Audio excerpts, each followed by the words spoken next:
Shalom Bapak Ibu Saudara sekalian dikasih Tuhan. Renungan pada hari ini saya ambil dalam 1 Korintus 4 ayat 15-16. Demikian firman Tuhan. Sebab sekalipun kamu mempunyai beribu-ribu pendidik dalam Kristus, kamu tidak mempunyai banyak bapa, karena akulah yang dalam Kristus Yesus telah menjadi bapamu oleh Injil yang kuberitakan kepadamu. Sebab itu aku menasihatkan kamu, turutilah teladanku. Amin.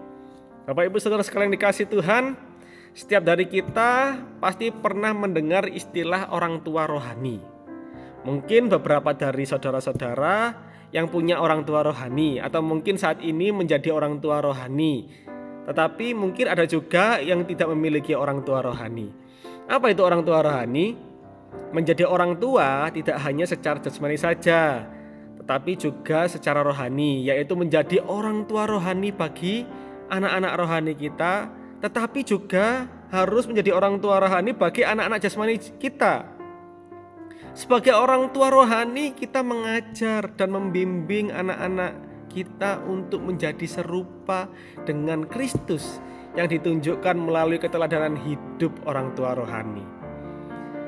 Rasul Paulus menasihatkan jemaat di Korintus dan juga kepada Timotius sebagai anak rohaninya untuk menuruti teladannya. Teladan dalam hal melayani Tuhan dan hidup dalam Kristus.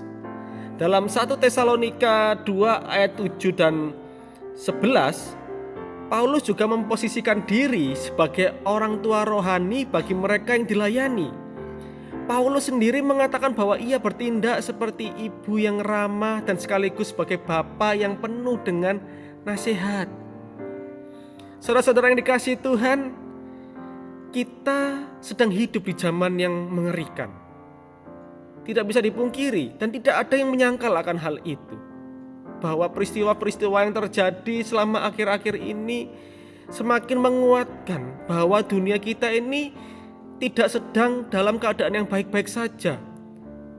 Malah menjadi semakin bergejolak, semakin agresif, semakin marah.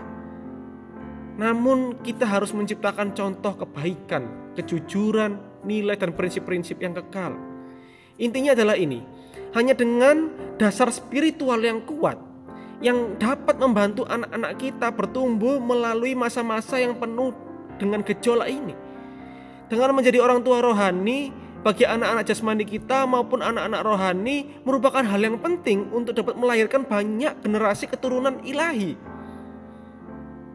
Dengan keteladanan hidup dalam Kristus harus selalu diperlihatkan, sehingga anak-anak rohani kita dapat melihat kehidupan nyata Kristus melalui kehidupan orang tuanya. Mari jadilah teladan bagi anak-anak kita. Amin. Tuhan Yesus memberkati kita semua.